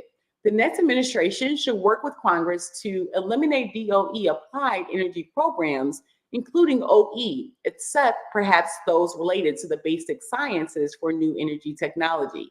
New policies, prioritize grid security. OE, along with CESER, if they are combined, should focus on the security of critical infrastructure equipment used in the bulk power system as envisioned in President Trump's May 2020 Executive Order 13920 and the related December 2020 Prohibition Order, which was revoked in April 2021 by President Biden. In addition, CESER/OE should focus on the interdependence of and threats to electric generation and natural gas pipelines. Number two, continue to focus on defense critical electric infrastructure. Number three, work with FERC and the North American Electric Reliability Corporation, NERC, to ensure that there is sufficient dispatchable on-demand generation available to generate the electricity the grid needs when intermittent generation like wind and solar is not available. In funding of programs for commercial technology and deployment, the next administration should work with Congress to eliminate non-essential funding of commercial technology and deployment. These activities can be conducted by the private sector. Budget. OE's fiscal year 2021 enacted budget was $211,720,000, and DOE has requested $297,386,000 for fiscal year 2023. Office of Nuclear Energy, NE, mission overview. The Office of Nuclear Energy's mission is to advance nuclear energy science and technology to meet U.S. energy, environmental, and economic needs. It has 5 stated goals: enable continued operation of existing U.S. nuclear reactors, enable deployment of advanced nuclear reactors, develop advanced nuclear fuel cycles, maintain U.S. leadership in nuclear energy technology, and enable a high-performing organization. Under the Nuclear Waste Policy Act, the Office of Nuclear Energy has also been responsible for the DOE's statutory requirements to collect and dispose of spent nuclear fuel since the Obama administration's dissolution of the Office of Civilian Radioactive Waste Management. Needed reforms. NE is too influential in driving the business decisions of commercial nuclear energy firms. Instead of focusing on a limited set of basic research and development activities and solve foundational technical issues that apply broadly to energy production, NE intervenes in nearly all aspects of the commercial nuclear energy industry. Absent wholesale reforms that restructure the federal energy and science bureaucracy to eliminate such functional energy offices, the next administration should substantially limit NE size and scope, adopt broader regulatory and energy policy reforms that reduce regulatory obstacles, allow all energy sources to compete fairly in the marketplace, and establish a predictable policy environment. This will avoid unfair bias against the nuclear industry. New policies. NE should transition to a more limited scope of responsibilities that focus on basic research, solving broadly applicable technology challenges, and solving the nuclear waste management issue as it relates to the development and deployment of advanced next generation reactors, which can include small modular reactors, SMR. While respecting existing contractual obligations, NE should not initiate any new civilian reactor demonstration and commercialization projects. NE also should focus on overcoming technical barriers that are preventing commercial reactor demonstration projects from moving forward. Any activities in support of existing nuclear plants and any other projects directed towards commercialization, including licensing support, should be shouldered by the private sector. Reorganize its remaining activities into three basic lines of responsibility: nuclear fuels across the fuel cycle, reactor technology, and civilian radioactive waste. Budget. The above reforms would cost substantially less than $1,675,060,000 requested for fiscal year 2023. Legislation such as the IIJA placed additional funding for new reactor demonstration projects outside of NE. These responsibilities and their associated funds should be moved to NE as appropriate. NE should not simply add or subtract programs, as some programs may help to support NE's new priorities. The better approach would be to build a new budget and program strategy that accounts for related DOE programs and submit a new budget request reflecting NE's new priorities. Office of Fossil Energy and Carbon Management, FECM, Mission Overview. DOE is authorized by law to increase the conversion efficiency of all forms of fossil energy, reduce costs, improve environmental performance, and increase the energy of the United States. In recent years, the Office of Fossil Energy, FE, has been transformed from a statutory role of improving fossil energy production to one that is focused primarily on reducing the carbon dioxide emissions from fossil fuel extraction, transport, and combustion. This change is reflected in the office's new name, the Office of Fossil Energy and Carbon Management, FECM, effective as of July 2021, and FECM's mission to minimize the environmental impacts of fossil fuels while working towards net zero emissions. Needed reforms: eliminate carbon capture, utilization, and storage, CCUS programs. Despite the recent expansion of the 45Q tax credit for the carbon capture, utilization, and storage, CCUS, the $87 per ton must carbon capture technology remains economically unviable, although private sector innovations are on the horizon. CCUS programs should be left to the private sector to develop.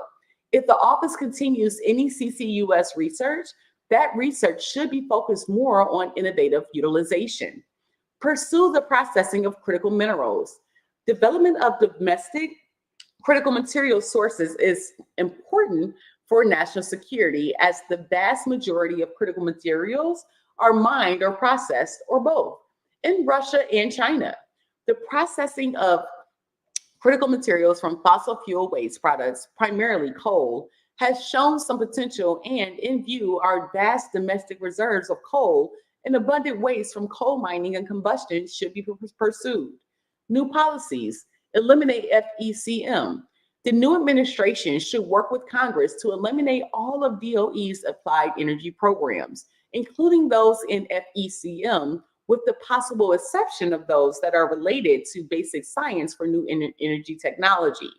Taxpayer dollars should not be used to subsidize preferred businesses and energy resources, thereby distorting the market and undermining energy reliability. Rename FECM. If it cannot be eliminated under its original designation as the Office of Fossil Energy and with its original mission, increasing energy security and supply through fossil fuels, focus on energy security and supply. Absent elimination of FECM, Congress should direct FECM appropriations toward increasing energy security and supply. Congress has already directed these goals, including the reduction of costs. Ensure that LNG export approvals are reviewed and processed in a timely manner. In particular, ensure that LNG export applications are reviewed and approved expeditiously. Number two, maintain the categorical exclusion from the National Environmental Policy Act, NEPA, for LNG exports that was established by the Trump administration, or if it is revoked by the Biden administration, reinstated. Number three, work with Congress to expand automatic approvals to include allies such as NATO, as well as nations that have free trade agreements with the United States. Strategic Petroleum Reserve, SPR. The Biden administration moved responsibility for the SPR to CESER.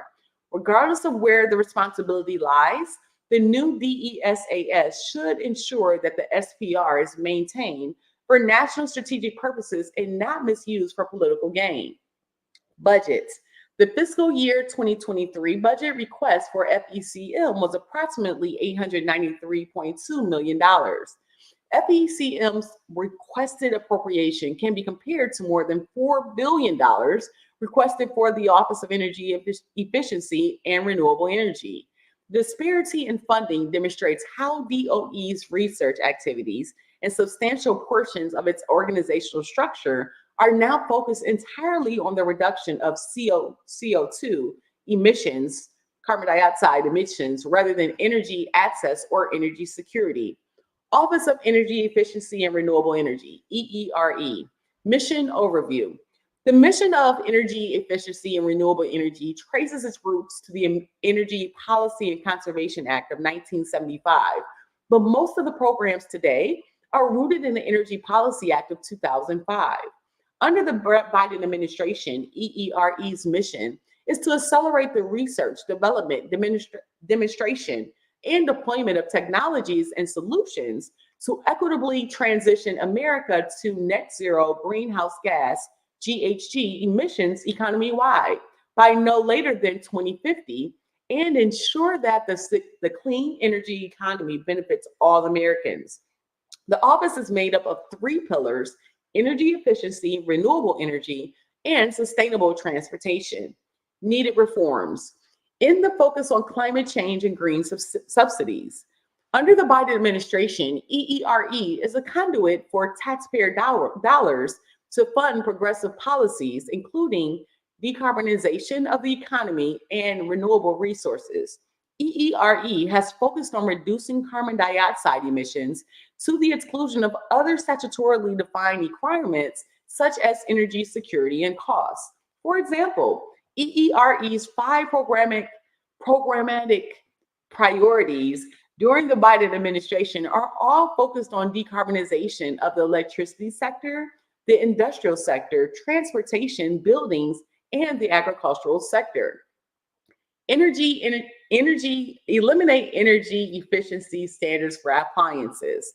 Pursuant to the Energy Policy and Conservation Act of 1975, as amended, the agency is required to set and periodically tighten energy and/or water efficiency standards for nearly all kinds of commercial and household appliances, including air conditioners, furnaces, water heaters, stoves, clothes, washers and dryers, refrigerators, dishwashers, light bulbs, and shower heads. Current law and regulations reduce consumer choice, drive up costs for consumer appliances, and emphasize energy efficiency to the exclusion of other important factors such as cycle time and repairability. New policies. Eliminate EERE. The next administration should work with Congress to eliminate all of the DOE's applied energy programs, including those in EERE, with the possible exception of those that are related to basic science for new energy technology.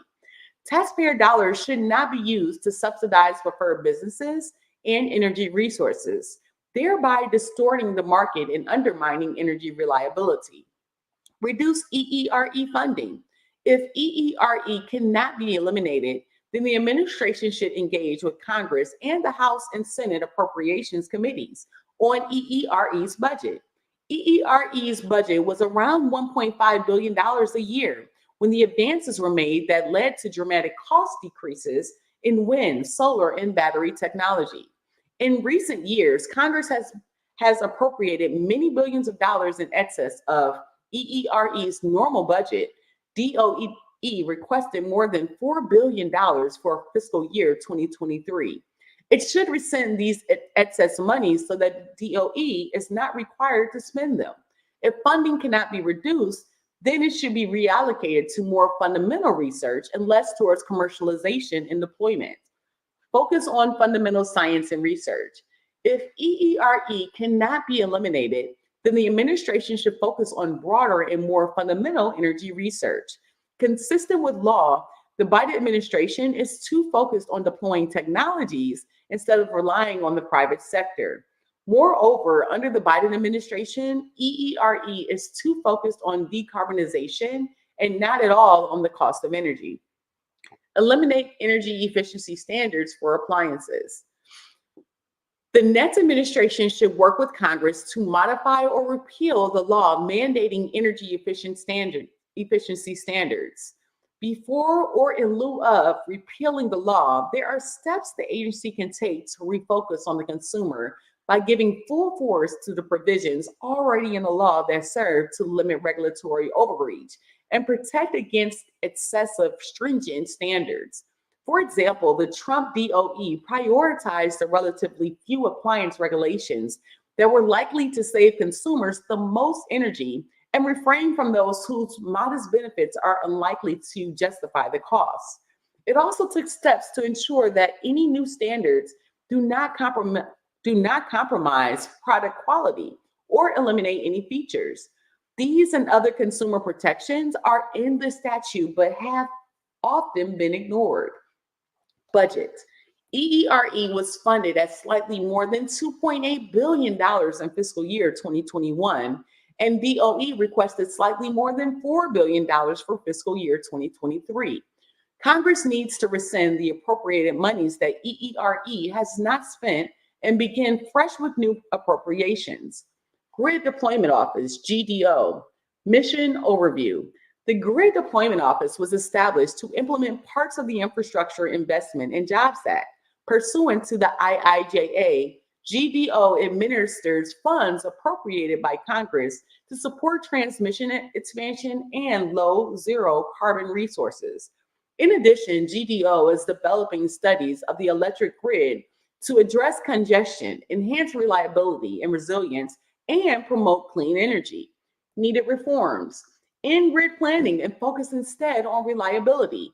FERC and NERC have the primary responsibility for addressing reliability. States have the primary authority to site and permit transmission lines in regional transmission organizations, assist in planning regional transmission needs for parts of the country. But Congress granted some grid planning and sitting authority to FERC. And DOE, through the Energy Policy Act of 2005 and IIJA, as well as grid funding through the Inflation Reduction Act. Instead of focusing on grid expansion for the benefit of renewable resources or supporting low carbon generation, GDO should be incorporated into the reformed Office of Cybersecurity, Energy Security and Emergency Response, which would work to enhance the grid's reliability and resilience. To the extent that they remain in effect, the funding programs that GDO oversees and administers should emphasize grid reliability, not renewables expansion. Consider whether to defund the civil nuclear tax credit program and hydroelectric power efficiency and production incentives established in the IIJA and administered through GDO. If subsidies for renewable resources are not repealed, it may be necessary to continue subsidies for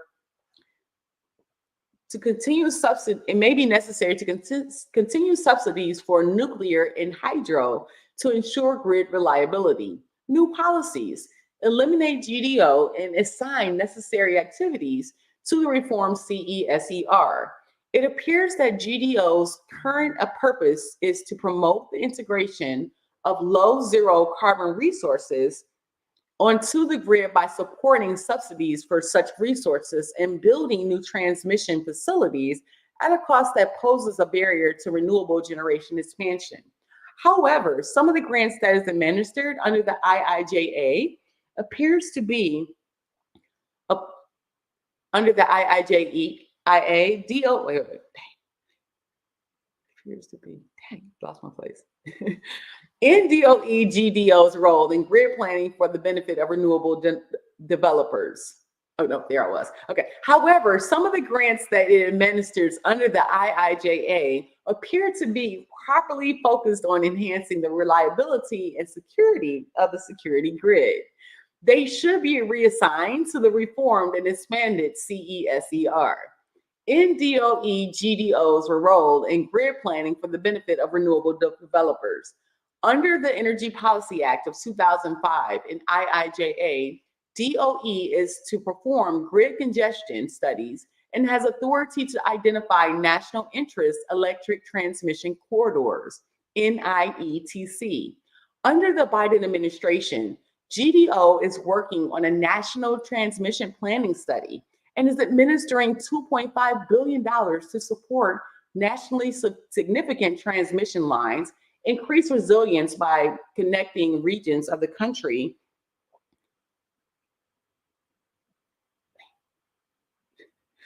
and improve access to cheaper clean energy sources.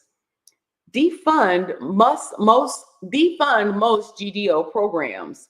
GDO oversees nearly $20 billion in new appropriations created by the IJA, including a grid modernization grant program, the transmission facilitation program, and the civil nuclear accreditation program, among others.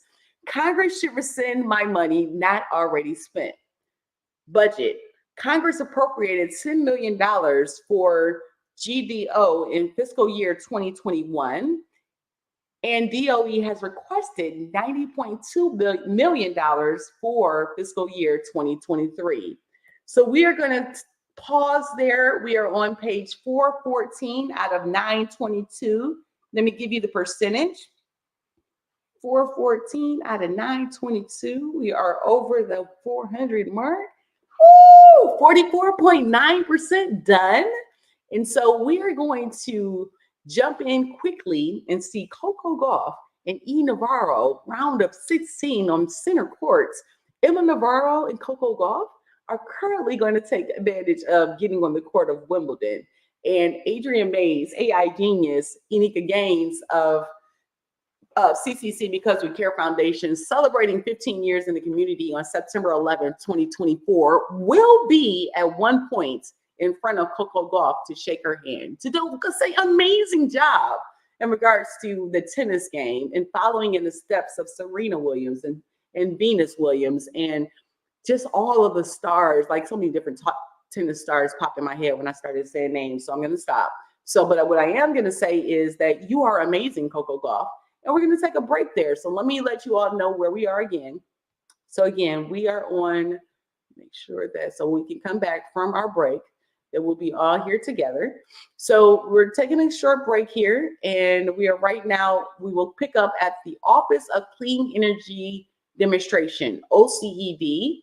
We have page 414 of 922. That means we have 508 pages to go. And so we are almost at the 50% mark. So we're going to make sure, and on the download, that's 381. So 414 out of 922 if you're doing the PDF, and the download is at 381. So, okay. So Adriane Mayes, AI Genius, hopefully you enjoyed this first start to the Project 2025 900-page mandate for leadership live, part 8. Adriane Mayes, AI Genius, love the number 8. 8 is the money number, billionaire number. And we started with 8 today. So we're going to pick it up when we come back from break. Please leave in the comments how you can actually engage in the community and grow and build and be the amazing and give amazing random acts of kindness around this Project 2025.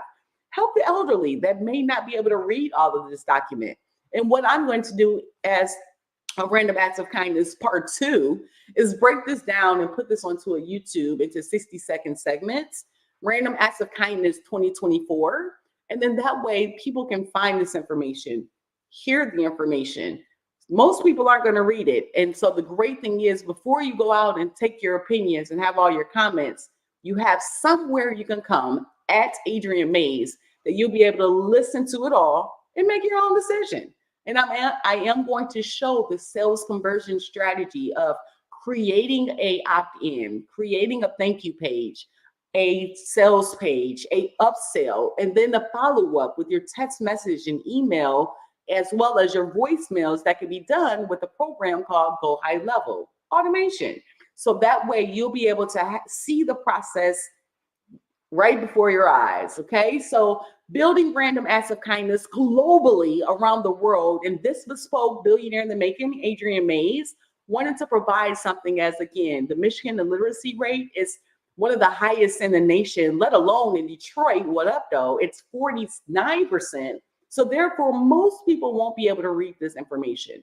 So I wanted to do something that was a little bespoke, a little unique to provide random acts of kindness. And thank you so much for the support, the upcoming contributors, the support, the sponsors for our Random Acts of Kindness virtual celebration that will be held on September 11th in 2024. So get involved, be a part of the know and be a part of the conversation. But first, before you're part of that conversation, before you go out and give your viewpoints to the world on how you think this and that, and I should vote for this and that, you gotta read.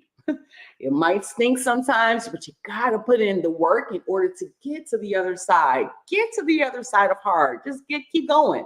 So Adriane Mayes, AI Genius, thanks you for your time on this July 7th, 2024, day 62 in the billionaire journey of Adriane Mayes. Checking out Project 2025. We'll be back at it this afternoon. Taking a short break. Gonna check out Unica Gaines and we're gonna check out the Coco Golf. I can, I will, I must. Let's go. Talk to you soon. Deuces.